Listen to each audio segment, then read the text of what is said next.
Okay, so second topic tayo, pag-usapan po natin mga kababayan. Ito naman, alright? Ito, alam ko narinig nyo na to, pero mga kababayan, kasi napakamalaking questionable sa akin to, napakalaking question. Sabi niya, hindi raw siya marunong gumamit ng USB. Abogada, mga kababayan, hindi marunong gumamit ng USB? Kaya ka ba na-kick out sa San Beda, mga kababayan?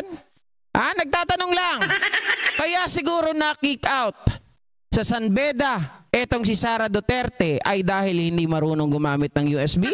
Well, bago natin sagutin yan, ay atin munang pakinggan ang sinasabi nitong si Sara Duterte, mga kababayan. Play ko lang Alam ko nakita nyo na to or narinig nyo na. Pero tayo syempre bibigyan natin ng sariling interpretasyon. Diba? Kaya sirain ko kayo lahat. Oy, hindi pala yan. Ano ba yan? Ano ba yan? Ano ba yan? Ano ba yan, Sarah?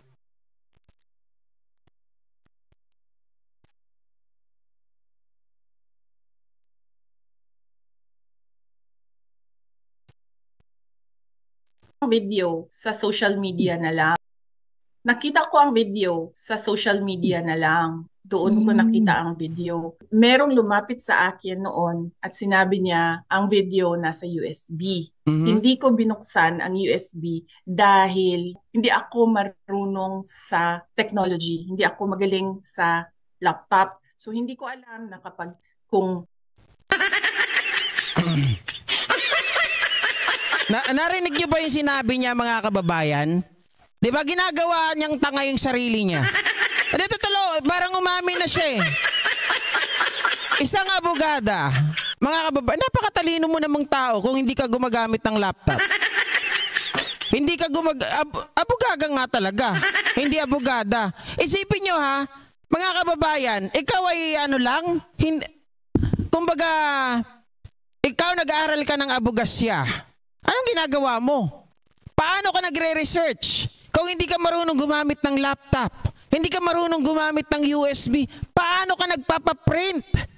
Di ba? Sa thesis pa lang, mga kababayan, hindi pa abogado Tayo. Tayo na nag-aaral ng college, nung gumagawa ng thesis, kahit nung high school. USB is the key. Pero si Sara Duterte, she doesn't know how to use it. She doesn't know how to use laptop. Puta, napakatalino to, mga kababayan. Anong ginagawa nito? Grabe, Sara, napakatalino mo, promise. Walang laptop. Libro lang. Sa ulado ko na lahat. Walang research. Libro lang.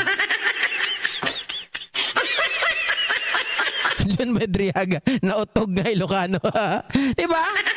Attorney Noki Sampucha, mga kababayan. Sa social media na lang. Doon ko nakita ang video. Merong lumapit sa akin noon at sinabi niya ang video nasa USB.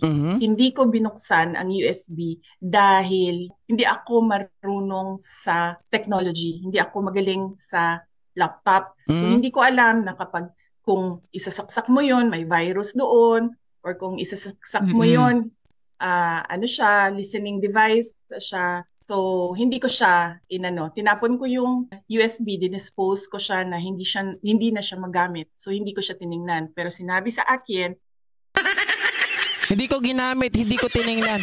Di ba kahit mga bata nga, mga kababayan, sabi ko nga, USB is the key. Yung mga estudyante nga napakalaking bagay ng USB na yan. Lalo nung panahon na ako ay nag-aaral, mga kababayan, dahil nga wala kaming pera, 'di ba? USB lang ang kaya kong bilhin. Pupunta ako sa computer shop, 'di ba? Doon ako magta-type, magre-research, gagawa ng report, gagawa ng project, at kung ano-ano pa. Etong si Sara, sabi niya, okay sana makakalusot Hindi ako gumagamit ng USB. Ultimo daw laptop, hindi gumagamit. Sara huwag mong antayin na magsalita ako tungkol sa sinasabi mo. Baka mamaya yung laptop mo magiging pek.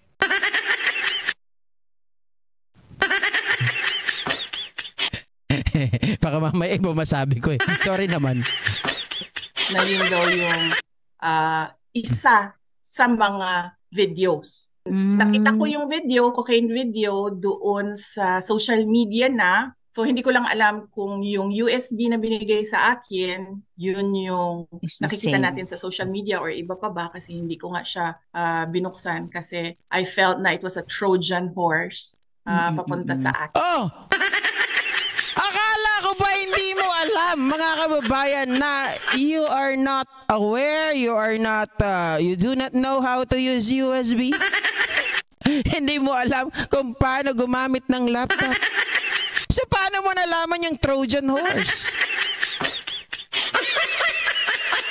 Kasi ako yung Trojan horse, nalaman ko yan, high school.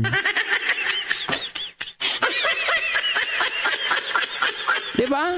Sa totoo lang, ang Trojan horse, napanood ko yan high school. Nalaman ko yan high school. Nung palabas, tungkol saan yun, mama? Yung kay, yung gwapo? Sino ba yun? Yung may Achilles heels? Achilles, diba? Si Troy, mga kababayan. Diyan ko lang nalaman yan. Oh. So, paano mo nalaman yung Trojan horse if you are not aware of the USB? Kasi, ang Trojan horse, mga kababayan, is a malware. Diba? Virus. Oh, paano niya nalaman yun? Sabi ni Ma'am Connie Ratleg, masakit na nga ang ulo ko lalo pag ginagago tayo nito. Sumasakay siya doon sa usaping pulboronic video na binigyan daw siya ng USB. Pero tinapon niya daw dahil natakot siya, mga kababayan. Ang laman daw nun ay pulboronic video. Pero hindi daw niya tiningnan. So paano mo nalaman? Abogada ka! Bilang isang abogada, mga kababayan, again, fundamental na naman tayo pupunta. Dapat yan beyond reasonable doubt. At dapat yan ay merong supporting document na magpapakita na yung laman ng USB ay talagang pulboronic. Baka mamaya yung lumalabas sa social media, kagaya ng sinasabi nitong si Kati Binag. Alam niyo po ba ang laman ng USB na yan ay ang aking testimonya tungkol sa mga taong kasangkot sa mga posibleng ginagawa nila. Is that a supporting document? Kasi si Maharlika, what she expected, talagang tumitira ng cocaine etong grupo nila PBBM. Diba?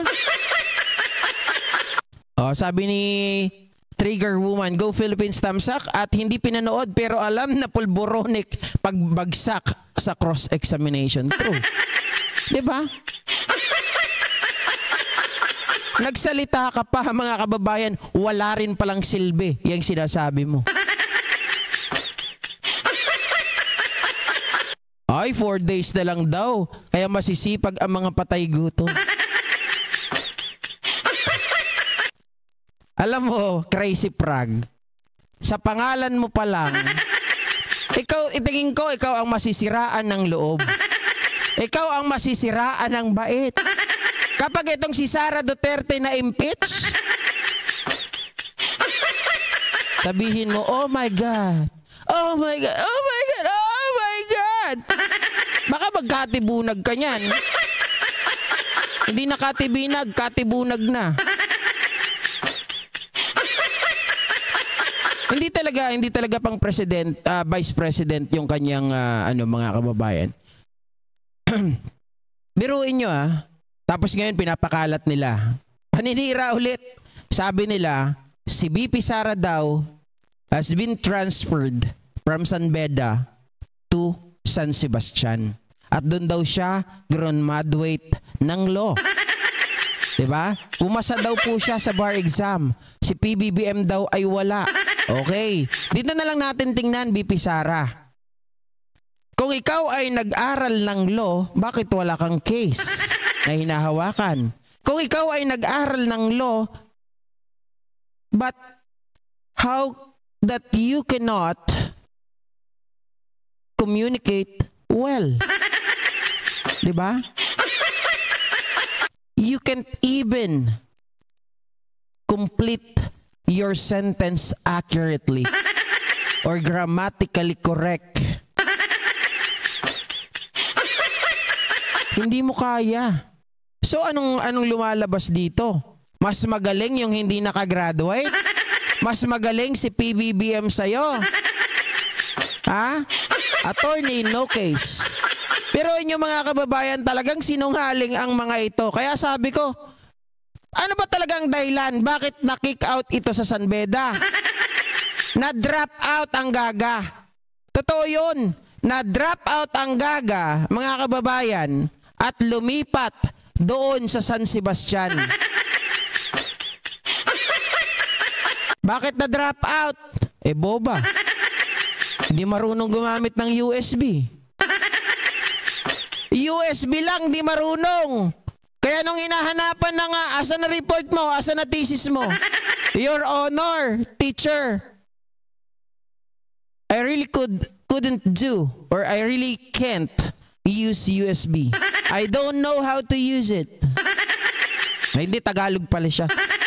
Teacher, hindi po ako marunong gumamit ng USB.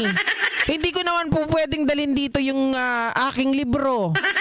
At yun ang aking ipapasa sa inyo. Kaya wala po akong thesis. Hindi po ako marunong gumamit ng laptop. Huwag mo sabihin, nagpapagawa ka pa sa iba.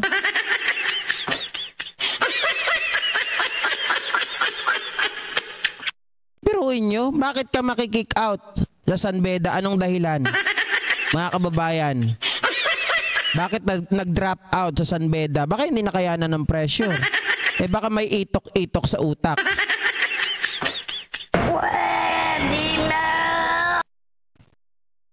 Sabi ni Ma'am Connie Ratleg, baka hindi marunong magbukas ng laptop. Baka iba lang ang binubuksan. Confidential funds. Cora Vidal, good evening Sir GP, at nanapak ng professor kaya na-kick out.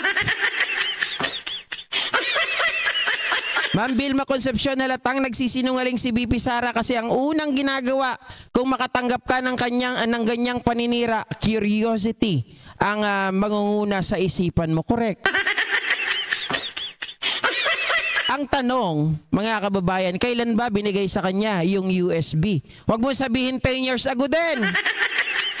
Pagtutuktukan ko na talaga kayo ng itok-itok. Para lang magkatugma-tugma ang inyong mga narrative 10 years ago din.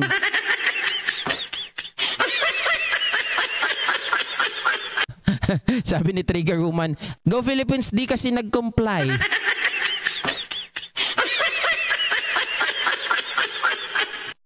Ano? Sara, next president?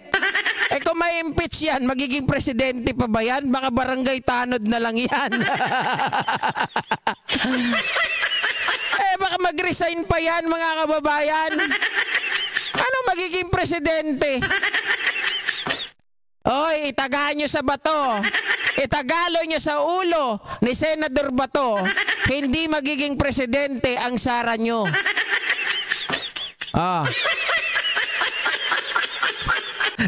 Sabi ni Wilma Membreno, you're so funny.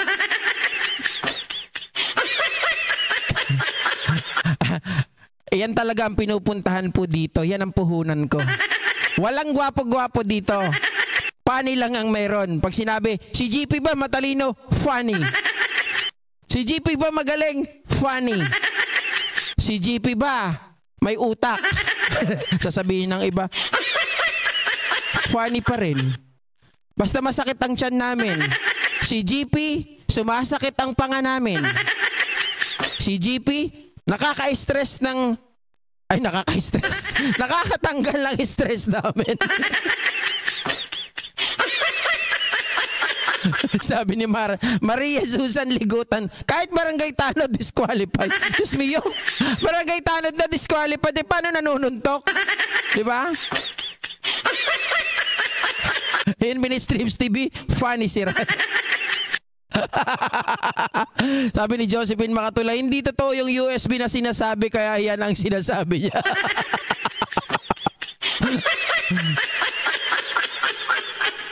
Abdul Rashid Lori,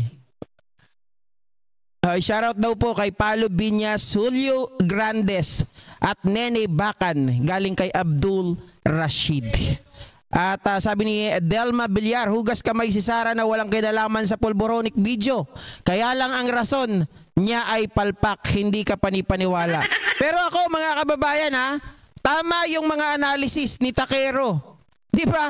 Palagay ko, sabi nila si Sara daw ang nasa likod nito at si GMA. Di umano. Di ba?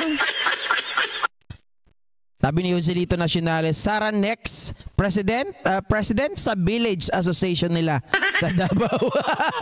Black Scarface, i-correct lang po natin, flash drive po term doon sa USB. Lang po ini-insert yung flash drive. Oo nga naman.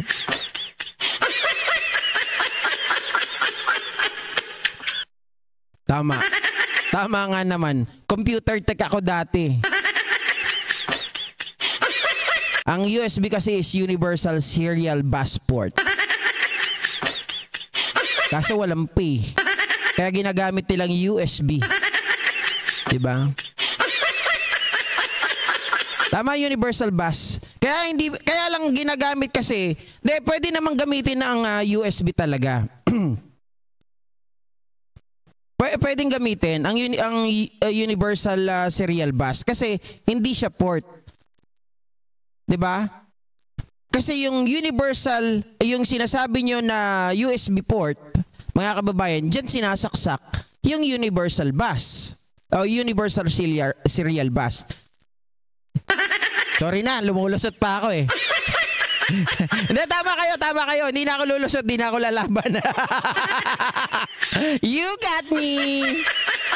Diba? Tama na kayo, walang iya kayo. Nuhuli nyo pa ako eh. Sabi ni Lourdes Diga, day tanga pakakitaan nga saan kaya ti agbalin nga presidente para barangay kapitan laingin ti bagay kenkan. Uray ka na barangay kapitan, haan nga mabalin. Kahit barangay kapitan daw, hindi pwede. Barangay tanod nga, di pwede. Diba? Sabi niya Aurelia Adena, tama ka GP, kumakain ako, nubulunan ako sa iyo, pambira. Hindi. Ako hindi naniniwala na tunay na abugaga to. Oo. Bakit mga kababayan? Putya. Tingnan nyo na lang kung paano makipag-communicate to eh. Itok-itok. Naniniwala ako dahil lang tama, brotherhood lang. Baka mamaya kasi kabrad nila yung mga nagpapa bar exam. 'Di ba? Kaya lang ang sabi sa kanya, sige, ipapasa kita. Pero hanggang notaryo publiko ka lang ha. Hindi ka pwedeng humawak ng kaso, baka mapahiya tayo. Barangay Asungot Mabalin. Gwardiya ka no? Gwardiya daw pwede, nanununtok. Ay, bahala kayo. Uray nga refereehaan nga road, warprik at nananapak. Walang gustong kumuha mga kababayan. Bantot ano pa yan? Baka bantot pa yan. Joke lang. Di ba? Bakit ko nasabi yung bantot bunganga? Sabi sa kanya ni Man Scarpio nung inamoy siya. Sabi ni Man Scarpio, di ba bunganga? Di ba?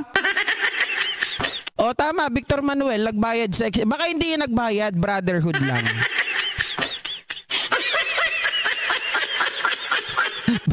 Pwede street sweeper. Tapos ang gagawin niya antay, 'di ba? Antay siya. Antay ng biyaya pag nag-street sweeper. Ay, hindi ko binabanatan yung street sweeper ha. Street sweeper ha. Baka mamaya may skandalo naman ako dito. Pinagtitripan lang natin si Sara, hindi yung iba. Ang daldal nyo kasi. Sabi ni Jocelyn, GP, tama, ang sakit na ng tiyan namin. Nakakahilo ako kay Sarah sa sobrang hilo ko. Yung tingin ko, magkamukha na sila ng mga galamay niya. Sabi, mga kababayan, eto nga bakit si Digong nakangiwi? Ganon. Bakit ganyan ang thumbnail mo, GP? Paano? Paano, mga kababayan? Isipin nyo yan, sabi niya, ako po ay rape victim. Sabi ng tatay nyo, di nga. Pero tatay mo, hindi naniniwala sa'yo na rape victim ka? Not unless, nagtatanong lang. Hindi kaya, mga kababayan, baka yung tatay naman. Para hindi maimbestigahan. Ano lang yon. Bahala kayo mag-isip dyan. Pero ang tatay mo, dapat unang kakampi mo. Pero ba yung tatay mo,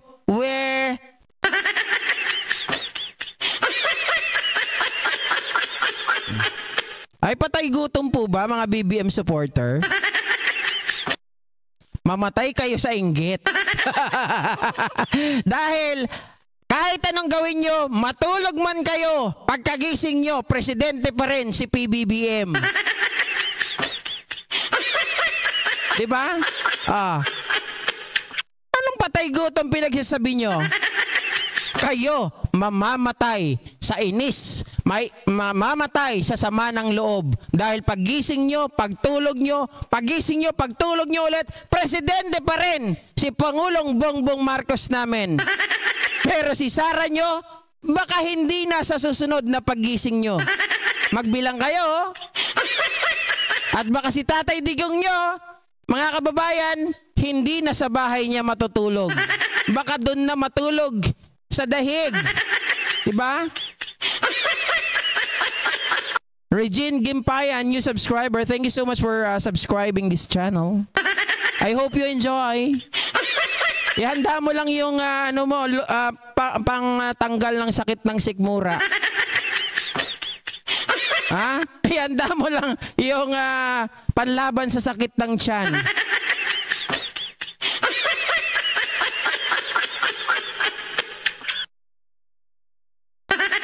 Sabi lang pala ni Percy Lapid naniwala ka naman.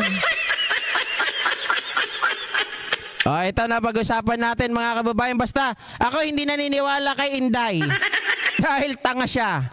USB, di siya marunong, abogada. Dalawa lang yan. Maniwala kayo sa akin. Mamili kayo. Okay? Mamili kayo. Totoong hindi siya marunong gumamit ng USB o totoong hindi siya abogada. Yun lang yun. Diba? Mamili kayo. Either one. Parehong mali. Parehong hindi siya marunong gumamit ng USB o hindi siya marunong gumamit ng USB. Dinoble lang no? Mga kababayan, dalawa lang talaga, mamili lang kayo. Either abogada ba talaga siya o talagang nagsisinungaling siya. Kasi pag di ka marunong gumamit ng USB, ibig sabihin di ka abogada. Hindi ka marunong mag-research, simpleng-simple on how to use USB. Lars 21 guitar. Walang tanungan ng edad. Ha? Walang tanungan ng edad. 25 pa lang ako. Pag sinabi kong 75 na ako, maniniwala kayo?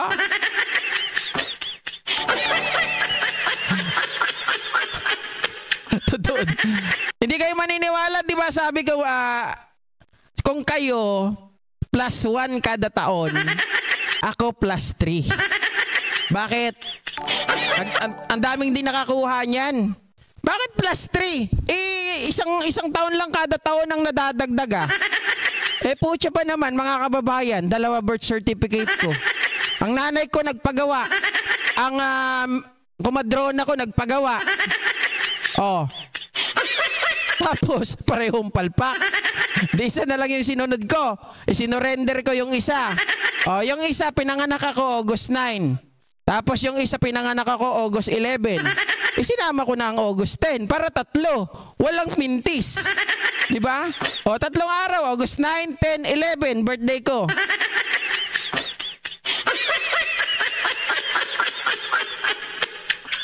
Oh. Di ba? 3. May Locanan ka na, sabi niya sa akin kanina. Belated happy birthday, GP. Hindi ka pa late. May pangatlong araw pa ako. Pero ang sinusunod ko talaga 11. 11. Sa birth certificate, pero 3 beses talaga ako nagsi-celebrate. Special day ko yung 3. Kaya kung ano man ang birthday ko ngayon, sigurado triple ang tanda ko sa inyo.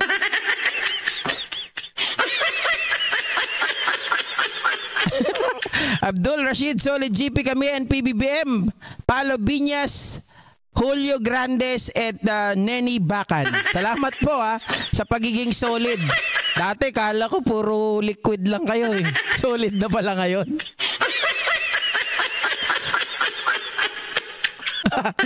Sabi ni Maria Susan Ligutan, late registration ka sir, pareho kayo ni Alice Gu. Kaya nga kung nakilala ko lang si Alice Gu nung matagal na, mayaman na sana kami. Ibinenta ko na sana yung isang birth certificate ko. Di ba?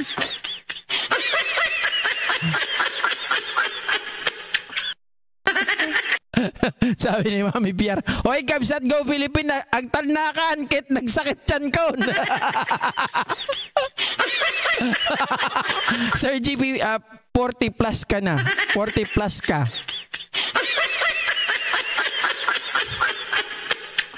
$75 na nga ako. 75 na ako. Lord SD, happy birthday, idol. Thank you, ngim ubing tilanggaw. Senior citizen.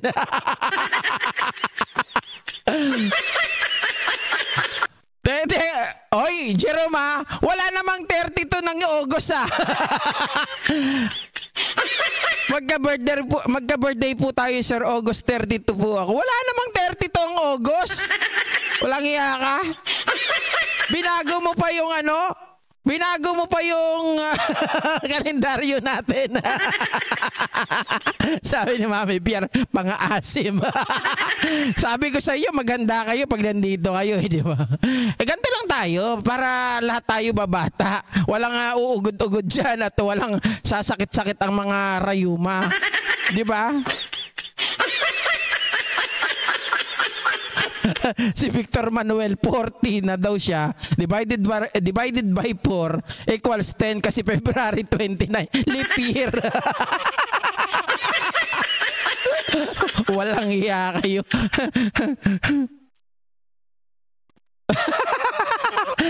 Sir GP, stunan na sakit ni buksit ko na. Bahala kayo dyan. Parusa ko yan sa inyo. Anyway, mga kabayan, ito na. Lipat naman